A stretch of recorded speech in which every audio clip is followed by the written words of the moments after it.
Hello, everyone, and welcome to The Vertical Space, a podcast at the intersection of technology and flight. We are your hosts, Jim Barry and Luka Tomjanovic, and here we look at the most important forces shaping the market of advanced air mobility, with a particular focus on why and how they matter to those building a business in this very exciting and growing industry. So broadly, I'm interested in, I think among the most important are what technologies help us turn data into knowledge faster, what technologies improve our situational awareness, what technologies improve our ability to act, think, and decide faster. Hey, welcome back to The Vertical Space and a meaningful, important, and relevant discussion with Admiral Mike Rogers, an accomplished person in business, academia, and government. Admiral Rogers served 37 years in the United States Navy, rising to the rank of 4-star admiral, and he served as Commander, U.S. Cyber Command, and the Director of the National Security Agency. I do want to call out that Admiral Rogers was gracious enough to allow us to address him by his first name. Before I give a snapshot of our conversation with Admiral Rogers, think about what questions you would want to ask him. What would you most want to hear about from a person of so much service, with his accomplishments and contributions to our world and to our country, with his background in cyber and in intelligence? And how many times do you get to hear from this kind of leader, especially given so many of you are leaders in growing companies who may be experts in your technology, but this thing called leadership may be newer for you. So think right now about what you would want to ask and what you would want us to discuss. Now, based on that, I think you'll enjoy our discussion. We open our conversation with the geostrategic perspective of the world and what has remained the same and what has changed in the last 30 to 40 years. Mike also discusses what the next conflict may look like, how we can prepare for that conflict, and what technology may become more important. Also, what we'll have to prepare for and potentially tolerate from future conflicts, and how to condition ourselves and ideally minimize large losses. Mike's discussion of Ukraine is equally fascinating and how it has characteristics of the First World War, how we're seeing the impact of precise fires by Ukraine and the impact on the Russian military. We also see the integration of commercial and government capabilities across the board. Of course, we talk about the use of unmanned vehicles and their impact on the war, and what has surprised Mike in the use of drones, with some cool parallels to the Second World War. And listen to what technology, aviation, and advanced air mobility is important for the future, and how speed is becoming increasingly important in conflict, and the role of autonomy with weapon systems. Scale, speed, and efficiency. Mike discusses are what we'll need today and in the future, and how industry has to help get off few exquisite platforms of today, given the needs of the future, and how the private sector has an important role with innovation for future warfighting needs. Of course, we discuss cyber, the threats, how it's changing, how common cyber events are, what industry can be doing relating to cyber, and listen to what keeps Mike Rogers awake at night relating to cyber. He also discusses cyber and the war in Ukraine and how to integrate the capabilities of the government and the private sector to build resilience. And for you innovators who just started companies and want to understand the fundamentals of leadership, listen to Mike's leadership basics and what makes him special as a leader and as a person. Remember, there are plenty of smart, talented people in this world, but sometimes you have to ask yourself why some people reach the top. Listen to Mike's description of leadership, and you'll start to understand what makes Mike special. Thanks, Admiral Rogers, for your time, perspective, and inspiration, and for everything you do for our world and for our country. And to our listeners, enjoy our discussion with Admiral Rogers as you innovate in the vertical space. This episode of the Vertical Space podcast is brought to you by UAvionics. UAvionics is the leader in low size, weight, and power certified avionics for manned, unmanned, and advanced air mobility aircraft. Let UAvionics help you achieve your goals, whether that be type certification, airspace access, or beyond visual line of sight operations. UAvionics has certified and certifiable communications, navigation, and surveillance avionics for your aircraft. So head over to uavionics.com or Google it to see how you can start flying safer and move your platform forward into shared airspace.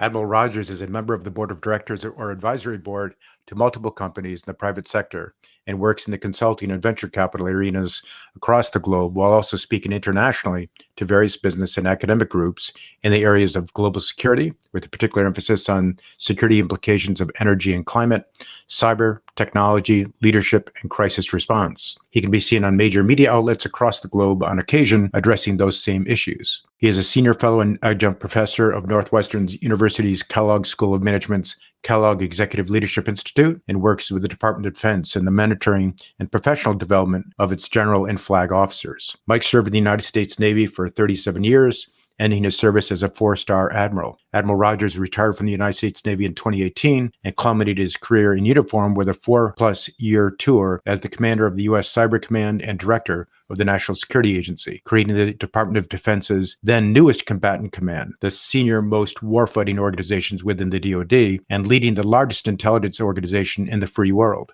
In those roles, he worked with the senior-most leadership of the United States government, the Department of Defense, and the intelligence community, as well as their international counterparts in the conduct of cyber and intelligence activity across the globe. He also assisted in the development of national and international policy with respect to cyber, intelligence, privacy, and technology, including extensive work with corporate leadership in the finance, IT, telecommunications and technology, and global security more broadly. Prior to his final duties, he also served as Commander, U.S. 10th Fleet Cyber Command, and the Director of Intelligence for the Joint Chiefs of Staff and the Indo-Pacific Command. He is a graduate of Auburn University and holds a Master's in National Security East Asia, and is a distinguished graduate of the National War College and a graduate of highest distinction from the Naval War College. He is also an MIT Seminar 21 Fellow and a Harvard Senior Executive and National Security alum. Mike, welcome to the Vertical Space. It's not every day that we get to speak with the former commander of the U.S. Cyber Command and the National Security Agency, among many of your other accomplishments as an officer in the U.S. Navy. So thank you so much for being our guest. No, thanks. It's an honor to be here. Remember, hey, I'm just another veteran, and I was fortunate to live off the U.S. taxpayer for 37 years. And what a career it has been. We typically ask to begin the conversation, is there anything that very few in this case, the military ecosystem agree with you on? About any topic? Preferably an interesting, controversial one. Oh. Look, at the military, like any organization, has a wide range of opinions. I'm probably I tend to be a little bit moderate and non-confrontational, while at the same time I acknowledge sometimes you got to stand up for things. But nothing comes to my mind where I'd say, hey, what Rogers, are there others who have just totally different fundamental views? Now, there's always differences of opinion, but I thought that was one of the strengths of our system. You could have. I never once felt that I couldn't provide my commanders, my bosses, whether they be military or political. Even when I dealt with the two presidents of the United States I worked for, I always felt, hey, we had a system that enabled me to provide my input, unfiltered, very direct, and ultimately my bosses, made the decision they thought was right, and then ultimately we're all going to be held accountable for the choices we make, and that's the way it should be. Fair enough. So looking back at your career, how have military strategic priorities changed over the past 20, 30 years? How would you describe the current state of affairs? In some ways, it's interesting so I served for 37 years approximately. And it's interesting to see how in some ways the world is returning more to a little bit of the world as it was when I first joined the military in 1981. When I joined the military in 1981, it was in the height of the Cold War, and it was a great power competition between the United States and the Soviet Union.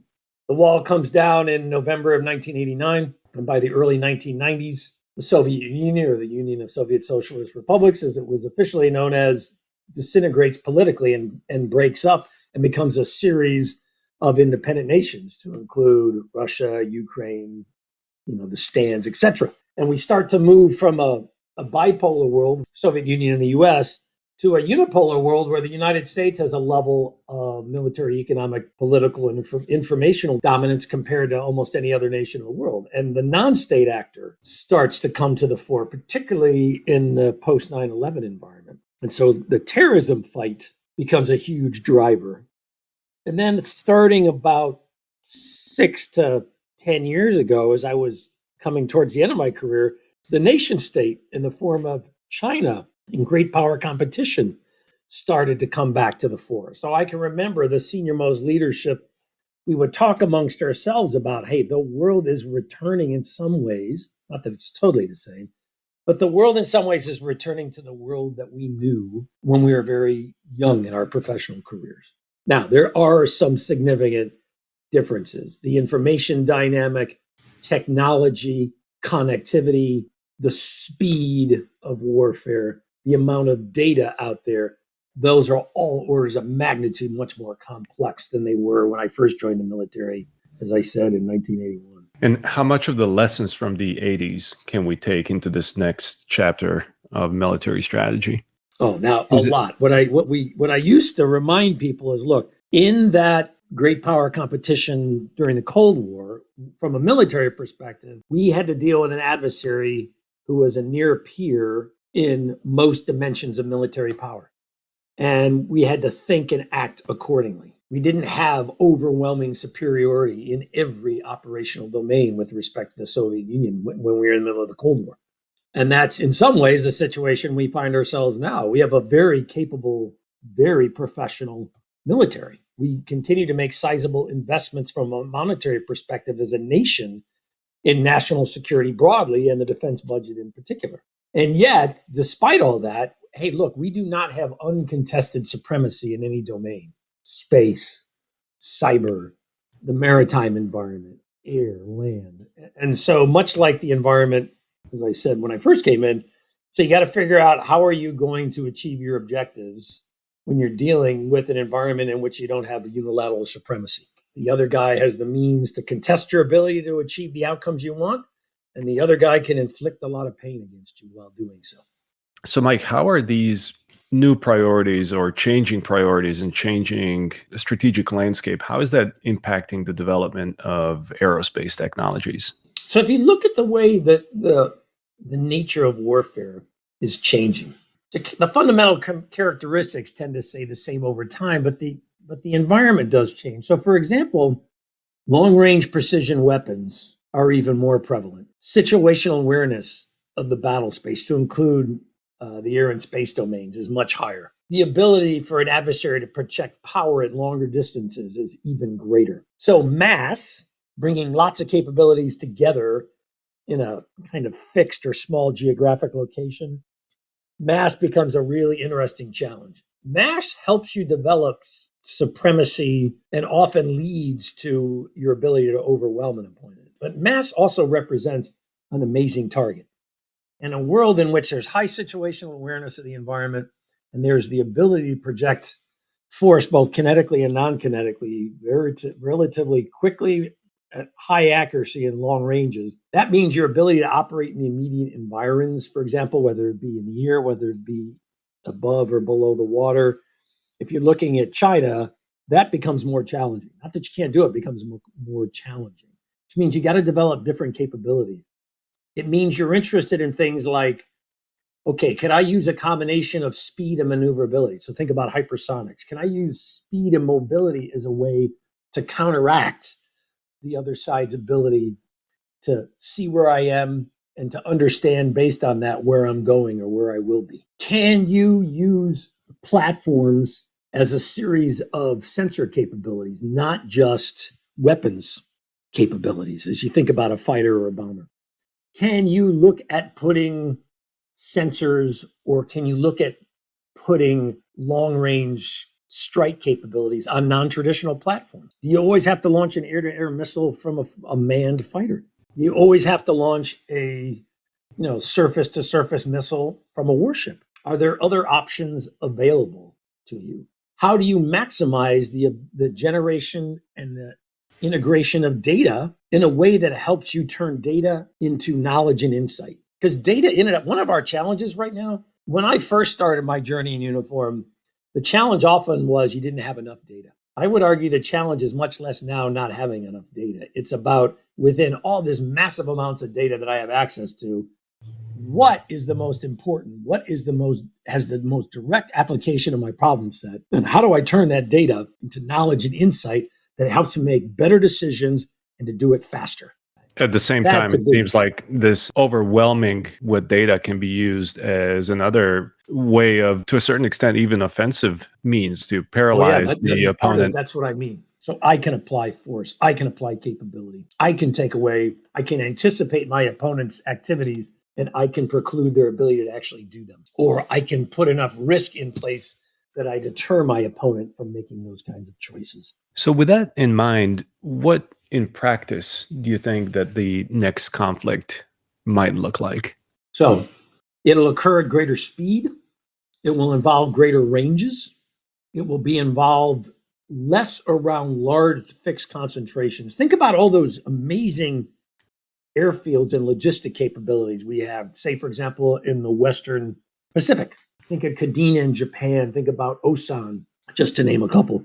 Those locations offer you great infrastructure, great facilities, fuel, parts, the ability to do maintenance, to arm aircraft, to store weapons and magazines so you have much quicker access. Those are all good things. But the flip side is, in the world we're living in now, those are fixed locations that offer you high vulnerability. So if you're going to build your strategy around the ability to access fixed locations for extended periods of time, I would argue in the world that we're dealing with now, that strategy does not have a high probability of success. So you got to figure out, how can I become more mobile?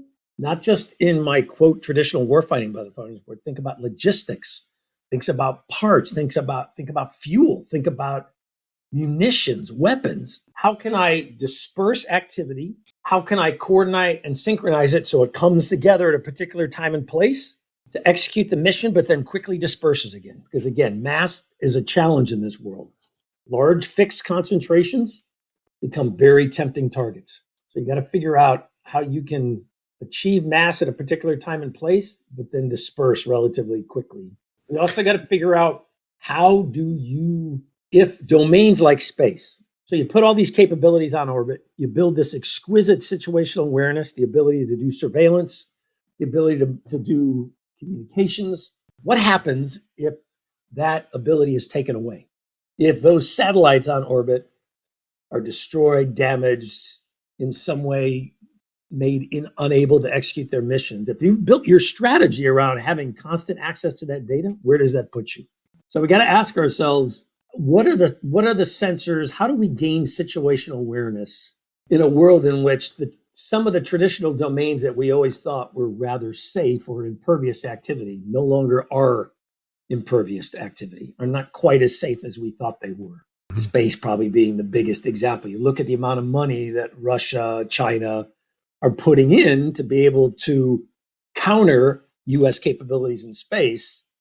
So we both got to figure out how we make those assets in space much more difficult to defeat if you're an adversary. But we also got to figure out, so what's an alternative? What other tools and options do I have available? The biggest thing to me is, you got to take all the things that we've been doing for the last 40 years. And you literally got to ask yourself, what still has applicability in this world of today and tomorrow? And where do I need to shift? And I would argue the shifts are going to be pretty foundational to me as a warfighter. Can you give us a sense of some of these shifts that you anticipate? So I think that the days of large fixed platforms are going to become increasingly difficult in the most intense combat areas. I think we are going to have to get used to the idea that warfare brings significant loss.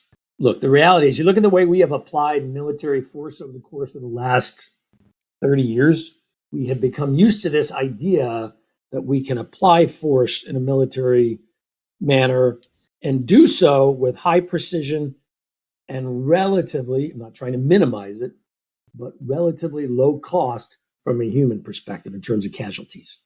And I'm not trying to minimize what we've done. But for example, if you look at the losses Russia had in Ukraine in the first 30 days of that conflict, the Russians lost more individuals in the first 30 days of this ongoing war than the United States lost in 2 decades of conflict in 2 different environments, Afghanistan and Iraq. As a society, we're not used to that kind of loss rate. And yet, as I look at the characteristics of war as we go forward, I think, boy, the ability to just provide precision weapons at extended ranges, and the fact that fixed locations and mass becomes very vulnerable, that increases the probability of, if we're not careful, we're going to have higher loss rates, and we got to get used to that. Or we got to ask ourselves both how we minimize it, but we got to ask ourselves, how do we condition ourselves to be able to bear it, so to speak? Speaking of Ukraine, I mean, this is a war in the 21st century. The reality that you observe in the fighting in Ukraine, how does that compare to the expectations of what a modern conflict will look like? If you were to put yourself in 10 years ago, contemplating a next conflict involving one of the largest militaries in the world, is this what you would have expected? It's interesting. To me, what the situation in Ukraine from a warfare perspective is a really interesting hybrid of different kinds of activities. In some ways, it has very much the characteristics of the First World War. Heavy focus on artillery, Right. largely fixed lines, gains measured in, some small number of thousands of meters to kilometers, not massive sweeping maneuvers. This isn't the Gulf War. This isn't the US invasion of Iraq. It is unlike that. You're not seeing sweeping movements. You're not seeing maneuver as such a big element. On the other hand, you are seeing the impact of precise fires. You look at how Ukraine has been able to take intelligence and knowledge, translate that into deeper understanding of battlefield activity, and then use that to physically apply force against command and control nodes. So the ability, you've seen early in the conflict, you were seeing a very disproportionate number of Russian general officers being killed because the Ukrainians were targeting command and control centers, and they were able to do so pretty effectively. You also see, among the most significant things to me that I think is going to be indicative of the future, you see a greater integration of private sector and government capabilities down to the battlefield level, whether it's communications, whether it's space sensors that are helping you, that you're purchasing from private companies, imagery, synthetic aperture radar, etc. You're seeing a really interesting integration of private sector or commercial activity. Mike, even to the point of the directing of the fire. I mean, Yep. in some ways, the civilians are involved, right? Oh, yeah. So I think that is something you're going to see more of in the future. Now, there's also second and third order impact then. Does the use of that commercial infrastructure, that commercial capability, does that now make those parties a combatant? Exactly. Does that now make those parties infrastructure, that commercial satellite that is not only providing battlefield imagery to help Ukraine, but that same sensor is being used to look at crop production, that is being able to characterize changes in the environment, whether that be caused by climate, whether that be caused by man-made activity? Does that now become warfighting infrastructure that's a valid target if you're the Russians, for example? There's a lot of second and third order implications here. In what ways did the employment of unmanned aircraft systems and drones surprise you in Ukraine? The thing that surprised me the most is drones as suicide. Rather than a drone as a host of a sensor or the employment of a weapon, an air to ground, an air to air, which shouldn't be surprising, I guess, because it certainly goes back to late part of the Second World War in the Pacific, where the Japanese, for example, turned to manned suicide aircraft, the kamikaze. But you're seeing drones used. That surprised me a little bit. And it also highlights the broad availability. That strategy only works when you got a lot of them because you can easily replace them. One thing I always try to remind people, if you go back to the Pacific War in 1944 and 1945, the United States Navy experienced its highest loss rates at a time when it had the highest advantage or supremacy in the conventional areas of warfare against the Japanese. We had more ships, we had more aircraft, more submarines, more bombers. We were stronger if the definition of strength is these warfighting platforms. We were stronger, and yet the Japanese pivoted on us and they went asymmetric and they chose a different strategy. They didn't respond force on force. And it's interesting. As a result of that, we suffered our highest loss rates of the entire war at the same time where we thought we had the highest advantage. I always remind people, guys, there's a lesson to learn there. Mike, what about, if I could real quickly, tech partnerships in Ukraine, like with Microsoft? Is it possible, a sign of tech partnerships in the future? Yeah, I think one of the takeaways, from the situation in Ukraine is, number one, if you want to generate resilience, it's all about your ability to bring the government and the private sector together. Number two, it also shows you the private sector is more willing to directly engage in bringing their capabilities to support governments that they believe are having to deal with issues that are both beyond their capabilities, but also are just morally wrong. Hey, it is morally unacceptable that the Russians invaded Ukraine. We should be willing to apply our company's capabilities to help defend that, to help fight against that use of armed aggression in the form of the Russian invasion of Ukraine. What technology development do you think should be prioritized to ensure dominance in the conflict of the future?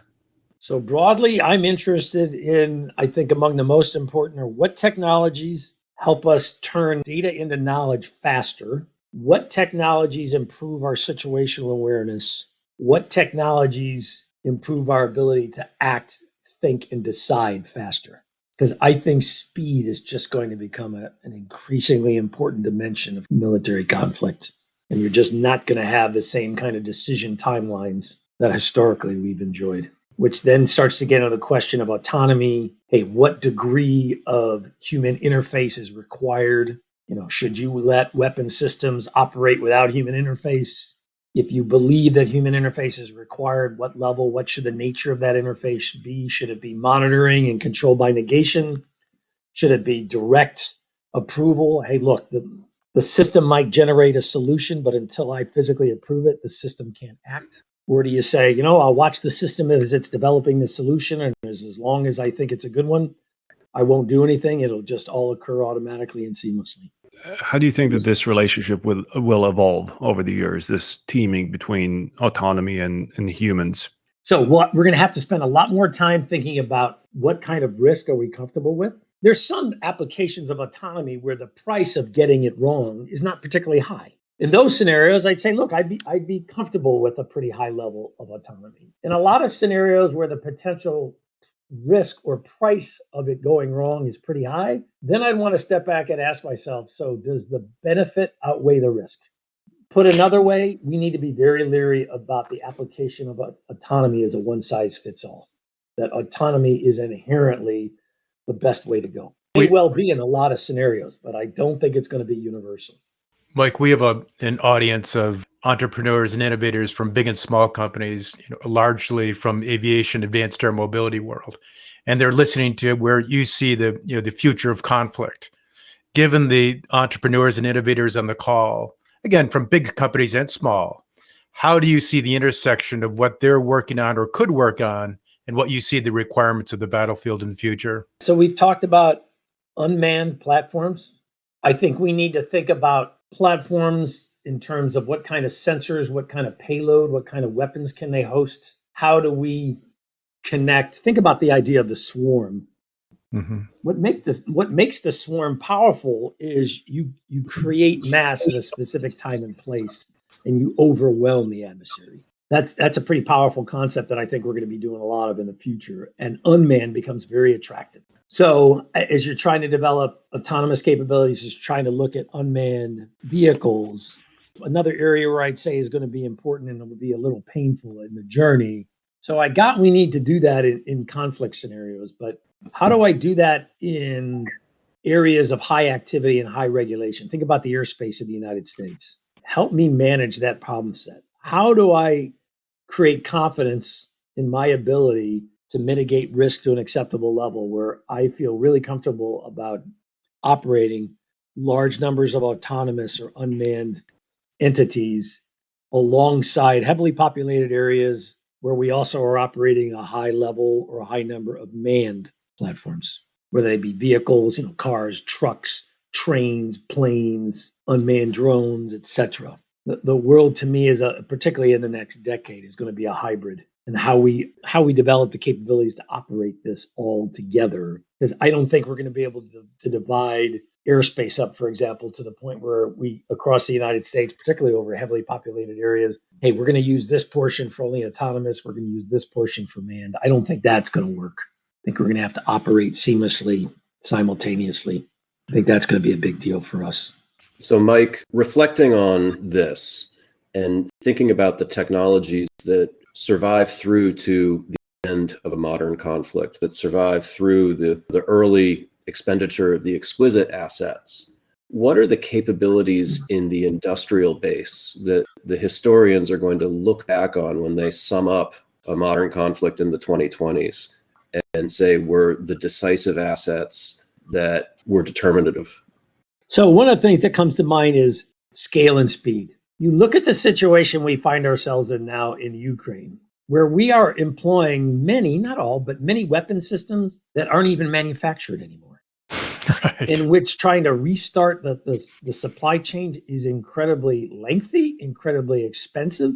As I look at the private sector, I'm going, we have got to come up with a different production model here. We need scale, speed, and efficiency. And one of the byproducts of this exquisite approach to warfare that we have used in the US, I would argue in the last 40, 50 years, we've built our capabilities around a small number of platforms that are incredibly complex, take billions of dollars to develop, can only be produced in a very fixed number of locations and a fixed number of private vendors. And because as I said, scale and mass, I think are going to be important as we move forward. If your strategy is built around a really small number of platforms and you experience high loss rates, you got a real problem. I think industry has to help us get away from these exquisite platforms. And to me, it's about how do you disperse capability across a broader number of platforms, a broader number of locations, a broader number of assets? How can you manufacture and create them at speed and cost? Because we're also if we're honest, we got to acknowledge we are also pricing ourselves out of the future. I mean, man, I love aircraft carriers. I'm a naval officer, but I look at the cost of a Ford and I'm going, okay, how many of these could we afford? And what's the implication if we lose some of them? They take a decade to build. F-35, again, exquisite aircraft. You look at what we talked about when we first looked at the requirement. We said we need to buy X. And then the deeper we got into this, the more expensive they became. Ooh, we're only going to be able to afford Y. That's not good. I think industry can really try to help us here. How can we not fixate on exquisite platforms? How can we think about how do we look at hosting capabilities, sensors, weapons, etc.? How do we look at hosting capabilities across a broader set of platforms? So, Mike, this discussion of platform versus capabilities has come up on several occasions, certainly in this podcast series so far. Given the inertia in the military industrial complex and the complexity of steering the national strategy boat, for lack of better words, how do you see this discussion evolving? Who's winning the argument? Seems like there is consensus that capabilities is the way to go, yet we keep hearing about new platforms under development. Yeah, the challenge to me, and I think you highlight it well, we've got acknowledgement of the problem and the need for an alternative, but we remain fixated on this platform-centric approach as the basis. And there's a lot of reasons for it. Those are jobs. Those represent economic impact. There's a political dimension to bureaucracies, and I love the military, and I was honored to wear a uniform for 37 years, but I also used to tell my peers, look, we got to acknowledge we're part of a big bureaucracy. Bureaucracies generally don't like change and tend to look for solutions in that with which they are most familiar. That tends to be the frame of reference. So there's two ways to break that paradigm to me. One, which I hope doesn't occur, is failure. It's amazing how you're willing to pivot when you fail. And failure can also be significant loss. You look at Pearl Harbor, for example. We were already building carriers. We had already conceptualized their importance. But culturally, the battleship was still viewed as the primary applier of force. It took the loss of all those battleships in Pearl Harbor to force us into, guess what? We're going to have to come up with an alternative strategy, a different warfighting construct here. We can't build it around what we don't have, right? Even as we continue to build battleships, but we focused on aviation and the carrier and integrated logistics as the way to win in the Pacific. So loss is one, but the other one to me is, can we use the power of experimentation as a way to showcase what's in the realm of the possible? Because you can get people to change their views if you can show them an alternative that actually works. But you got to go from theory to an actual capability that works. Show me something that does this. Show me what the cost is. Show me how you can produce it. That's a great point. if you want to overcome bureaucracy, you got to come up with something tangible. That's where the private sector is going to be so important. Look, the military doesn't, there are some areas, but broadly, the U.S. military doesn't build its own weapons. It doesn't design its own weapons. It goes to the private sector and says, I need a aviation platform with the following characteristics. What can you build for me? And then we do a competition. We do a fly off or we do a competition. But the private sector is the one who takes requirements and turns them into real capability. And so the private sector here to me, even if the government isn't always sending the strongest, most direct signal, I look for the private sector to say to itself, here's what I think they need. Let's see what we can do. Let's see what we think we can show them. And then that might lead to business for us. Yep. And I acknowledge it's easy for me to say, because remember, this is capital, this is people's lives, people's money. And you just don't throw that away, either of those things away. Certainly. Can we pivot to cyber a little bit? Never heard of it. What? CYBER. How is cyber warfare changing or perhaps challenging the traditional rules of warfare? And how mature is it? So the way I describe it to people is, look, it's mature in the sense there have been the development of a significant amount of capabilities that can actually have real effect. You want to take out a generation of electrical power, you can actually remotely tell a turbine to operate at such a speed and level that it literally will destroy the turbine. So you can use a software program to achieve a physical effect in cyber. And the other interesting thing about cyber to me is it's interesting how cyber has become a tool prior to a conflict, prior to a crisis, how cyber is being employed every day to attempt to gain advantage. You get into, oftentimes people will say, aren't we at war in cyber every day? And I say, well, remember, war has a really specific legal definition. The way I define it is, look, we are at a level of competition and confrontation in cyber that we do not right now enjoy in any other domain. And we haven't really figured out, so what does that mean? And is that something that should be acceptable over the long term for us? Just go to any news website, go to a newspaper or a television station, you watch for any amount of time, there will be some reference to a cyber event. It just shows you how broad this activity is becoming, how common, how frequent in occurrence activities associated with cyber. And that's not going to change. That's only going to get worse. How concerning is that to you? It's concerning in the sense that cyber is also it's an asymmetric capability. Look, you don't have to have thousands of people spend billions of dollars and take 10 years to generate significant cyber capability.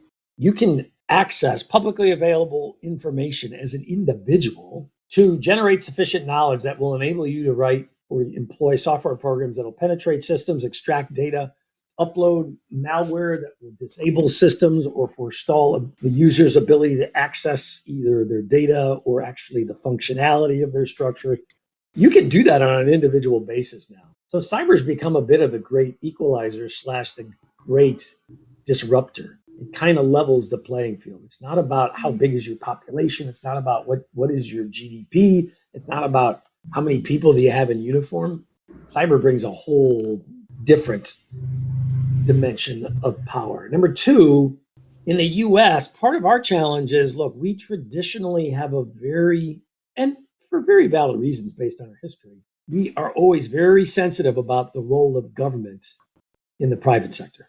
And yet I remind people almost all of the critical infrastructure that we count on as a nation, the generation and transmission and distribution of power, fuel, energy, finance, transportation, water, all of those are capabilities that reside in the private sector, not in governments. Governments don't run our power plants, our electrical grid, our fuel pipelines. Governments just don't have that role. And so much of this capability that we need to make sure is secure and defend is in the private sector. As you sit back with all of your years with the cyber experience and intelligence, what keeps you most awake at night as it relates to cyber and the threat here in the United States? What are the things that are most critical that you want our audience to be aware of?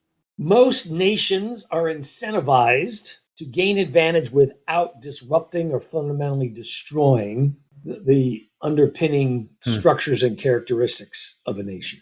So it would take an awful lot to get the Russians to decide, we want to destroy the power structure in the United States. Non-state actors on the other, you look at the thing that always worried me, for example, I used to tell people about ISIS. These guys had no interest in the status quo. They want to destroy it all. That's the actor that worries me. It can be nation states in some instances, but the actor who isn't deterred, who thinks that cyber offers the opportunity to fundamentally disable or disrupt or create significant pain, that's the one that worries me. Because they're willing to take a level of risk. They're willing to conduct a series of activities that, for example, we would not be keen to do. Because while we want to gain advantage, generally the United States, we don't want to do so in a way that ultimately destabilizes. And for those running small companies and large companies, what can they do to prepare themselves for what could be the bigger threats to them? So, number one, the greatest return right now is on resilience. What do I mean by that? You can spend all your money on cybersecurity, which euphemistically is make sure the moat is wide, make sure the moat is deep, make sure the walls of the castle are high, they're strong, and they're thick. The challenge with that approach is, so what do you do once they cross the moat and get inside the castle? If you spend all your money and all your time on the perimeter, so to speak, what do you do when they get inside? That's where resiliency gets to be very important, which is it's a cheaper strategy, but it's a different strategy. It's one that involves the entire leadership of an organization. How do you create greater resilience in your organization? Not just technologically, not just from an IT perspective, but how do you create greater resilience so that in the event of disruption, penetration, et cetera, you actually have the ability to withstand it or to deal with it or to significantly mitigate it to the point where you're able to continue your activities. You don't have to shut down because someone's inside your network. That, I think, is where we really need to be focusing a lot of time and energy right now. That's all about leadership and prioritization and thinking the problem through, not just turning to your CISO or your CIO and saying, here's X amount of money, make us more secure from a cyber perspective. It's almost thinking about the mass challenge on a slightly different from a different perspective, yeah. To what extent has cyber been used in the war in Ukraine that you're aware of? So you've got the Russians, and both, when I say Russians, I mean both the Russian military and security forces, as well as criminal groups that happen to reside in Russia. You're watching those actors attempt to use cyber as a tool, as a dimension of an information campaign within the Ukraine that both attempts to demoralize the Ukrainians as well as provide a, if you will, rationale or justification for the Russians' actions in Ukraine, as immoral and illegal as they are. You're watching cyber be used as a tool to attempt to disable functionality in terms of core infrastructure like energy. You're looking at cyber being as a tool used to try to penetrate Ukrainian systems to extract information that will provide the Russians with knowledge of Ukrainian military activities on the battlefield, Russian efforts to achieve greater capacity in weapons and in defense.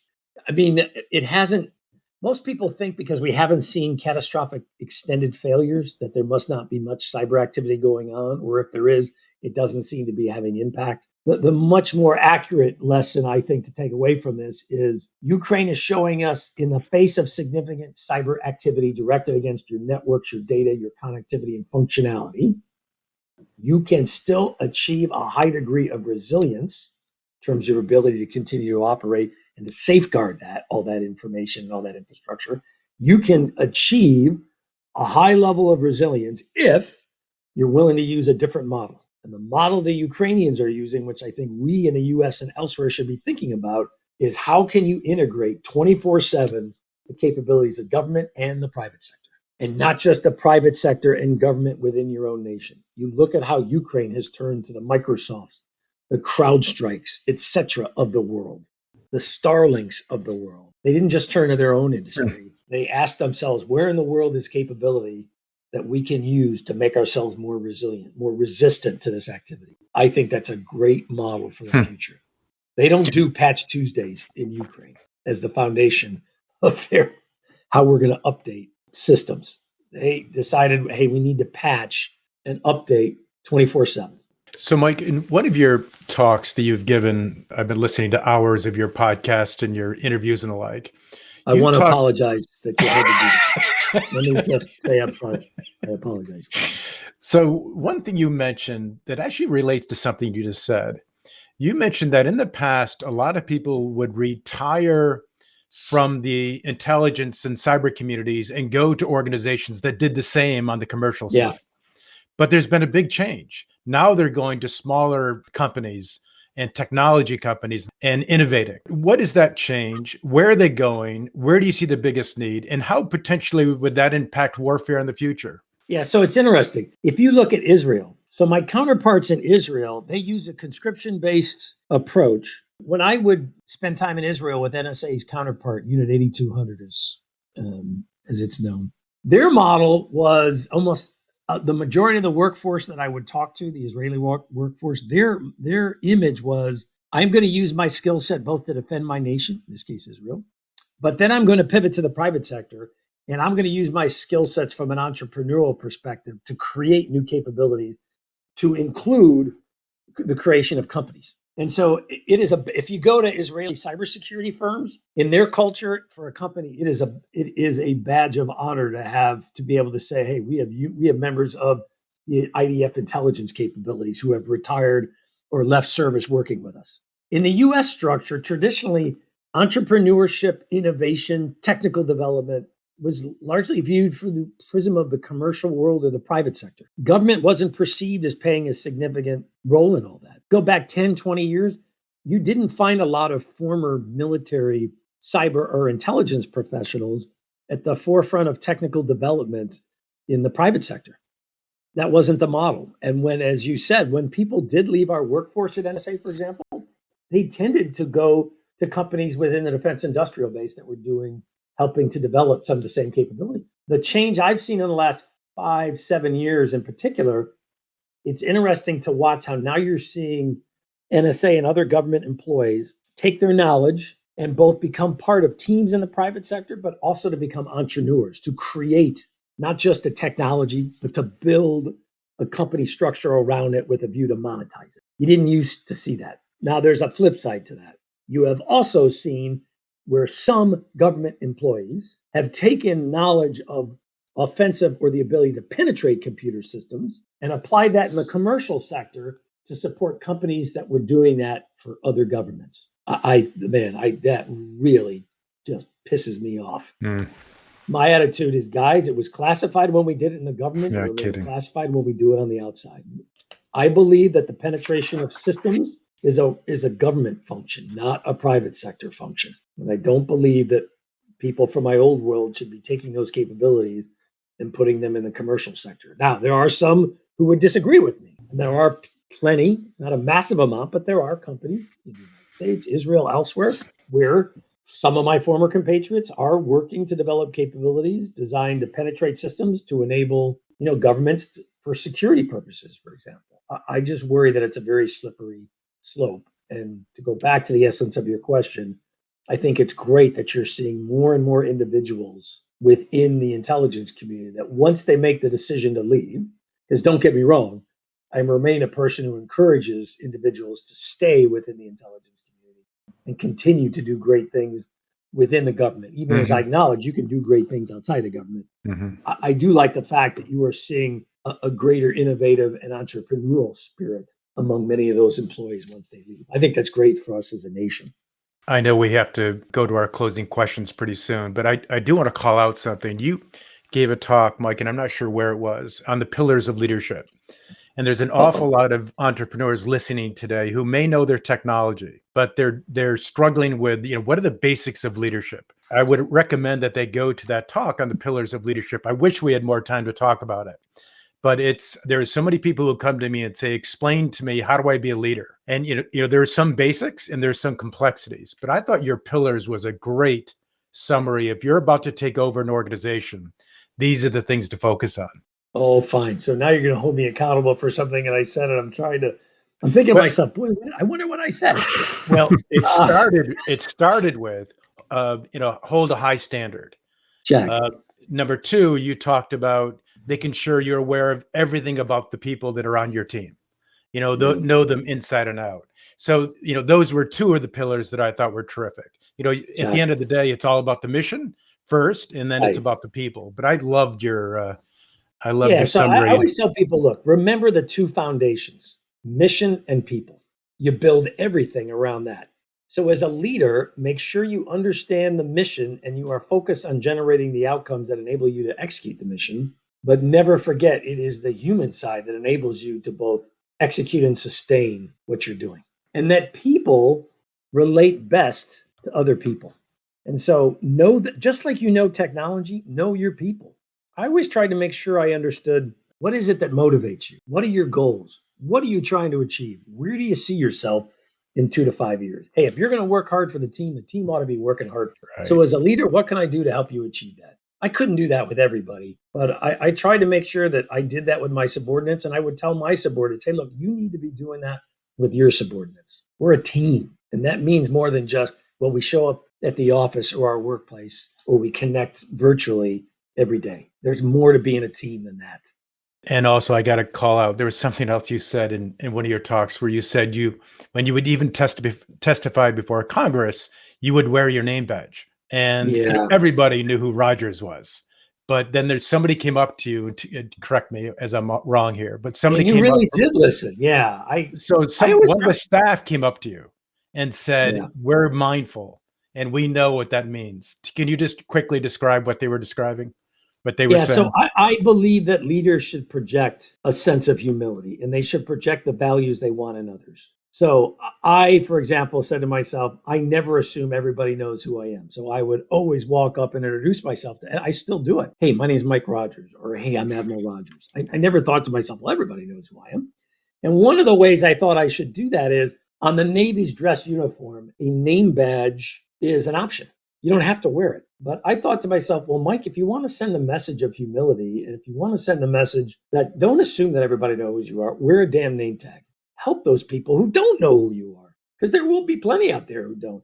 So I always wore a name tag. And one day when I was getting ready to testify, I had a congressional staffer walk up to me, as you said, and this person pulled me aside, who I didn't know, and said, Admiral, I just want you to know there's a lot of us around here who see a lot of senior military leaders and who watch the way they carry themselves. And we pay attention to the fact that you're wearing your name tag. I mean, I'm literally thinking to myself, I didn't think anybody else would even think about it. I thought about it, but I didn't think anybody else would even think about it. And they said, we know why you do that. And we want you to know that we recognize that and we appreciate that. Wow. Very cool. I was floored. Mike, is there anything else that you would like to leave our audience with? Yeah, I guess, look, a lot of the audience, you are entrepreneurs, you are individuals in the private sector. Don't be put off by working with and partnering with the government. Look, the government is a big bureaucracy. It's hard to understand it sometimes. Like most bureaucracies, it optimizes its processes and procedures for itself, not necessarily for those it works with. So it can be intimidating at times. It can be painful, harder than it should be, take longer to do things. Help the government both to generate value, to change, but it can't do that without you. And please don't be put off and just say to yourself, I'm not going to have anything to do with the government. I'm going to work within the commercial space. I'm not interested in dealing with the government. It's a valid approach. I certainly understand that, but I'd urge you to think, hey, what can I do as a part of this broader society to team with others, to include the government? Mike, thank you very much for honoring us with your time and for sharing your very interesting insights. We really enjoyed the conversation and look forward to having you back at some point. Be honored. Thanks very much, you guys.